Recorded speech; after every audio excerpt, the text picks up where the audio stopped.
Selamat siang, saya atas nama Yuliana Tersapalung, Prodi Sosiologi, kelas C, semester 1, NIM 21030300077, akan mereview tugas pertama, mata kuliah pengantar ilmu politik, dengan tema sifat arti dengan hubungan ilmu politik dan ilmu pengetahuan lainnya. Yang pertama, perkembangan dan definisi ilmu politik. Perkembangan ilmu politik mengalami kemajuan yang pesat sesudah Perang Dunia Kedua di seluruh dunia. Terdapat dua pandangan yang berhubungan dengan munculnya ilmu politik sebagai disiplin ilmu. Yang pertama, pandangan yang melihat ilmu politik sebagai pengetahuan tertua di antara ilmu-ilmu pengetahuan sosial lainnya. Yang kedua, pandangan yang menganggap bahwa ilmu politik baru lahir pada abad ke-19. Ilmu politik dipandang semata-mata sebagai salah satu cabang dari ilmu-ilmu sosial yang memiliki dasar, rangka, fokus, dan juga ruang lingkup yang jelas. Dapat dikaitkan bahwa ilmu politik masih muda usianya karena baru lahir pada akhir abad ke-19. Ilmu politik berkembang secara pesat dan berdampingan dengan cabang-cabang ilmu sosial lainnya seperti sosiologi, antropologi, ekonomi, dan psikologi yang membuat perkembangan mereka saling mempengaruhi. 2. Definisi ilmu politik. Ilmu politik adalah ilmu yang mempelajari politik atau politis atau juga sebagai kepolitikan. Politik adalah usaha menanggapi kehidupan baik. Politik juga berkaitan dengan penyelenggaraan pemerintah dan negara. Politik merupakan kegiatan yang diarahkan untuk mendapatkan dan mempertahankan kekuasaan di masyarakat. 3. Teori politik.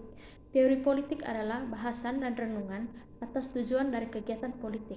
Cara-cara untuk mencapai tujuan tersebut, kemungkinan dari kebutuhan yang ditimbulkan dari situasi politik tertentunya, dan kewajiban-kewajiban yang diakibatkan oleh tujuan politik itu. Teori politik yang merupakan bidang pertama dari ilmu politik adalah bahasan sistematis dan generalisasi dari fenomena politik. Teori politik bersifat spekulatif sejauh menyangkut norma-norma kegiatan politik, tetapi juga dapat bersifat menggambarkan atau membandingkan komparatif atau berdasarkan logika. Yang keempat, hubungan ilmu politik dengan ilmu pengetahuan lain. Yang pertama, sejarah. Pada zamannya, ilmu politik erat hubungannya dengan sejarah dan filsafat. Sejarah merupakan alat yang paling penting bagi ilmu politik, oleh karena menyumbang bahan yaitu data dan faktanya dari masa lampau untuk diajukan lebih lanjut. 2. Filsafat. Ilmu pengetahuan lain yang erat sekali hubungannya dengan ilmu politik ialah filsafat.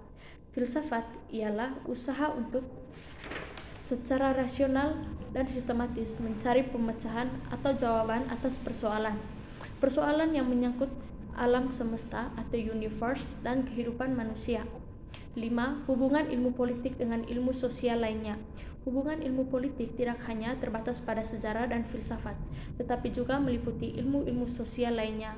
Ilmu politik merupakan salah satu dari kelompok besar ilmu sosial dan erat sekali hubungannya dengan anggota-anggota kelompok lainnya, seperti sosiologi, antropologi, ilmu hukum, ekonomi, psikologi sosial, dan ilmu bumi sosial yang objeknya adalah manusia sebagai anggota kelompok atau grup. Yang keenam, sosiologi. Di antara ilmu-ilmu sosial, sosiologilah yang paling pokok dan umum sifatnya.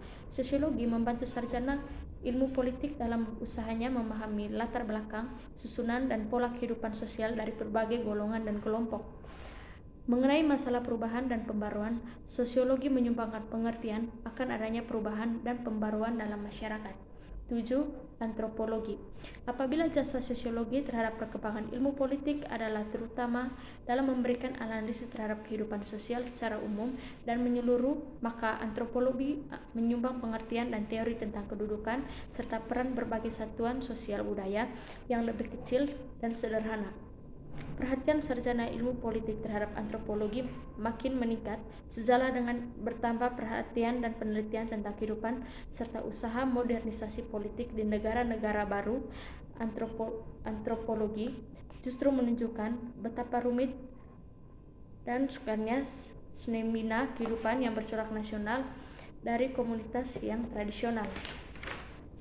Betapa kebudayaan daerah, sistem warisan, harta kekayaan, serta pola-pola kehidupan tradisional lainnya mempunyai daya tahan yang kuat terhadap usaha-usaha pembinaan kehidupan cocok corak nasional tersebut. Pendudukan Indonesia terdiri atas berbagai suku bangsa yang masing-masing mempunyai daerah asal dan kebudayaannya sendiri yang telah berakar sejak berpuluh-puluh tahun yang silam. Demikianlah hasil tugas review dari pengantar ilmu politik saya. Sekian dan terima kasih.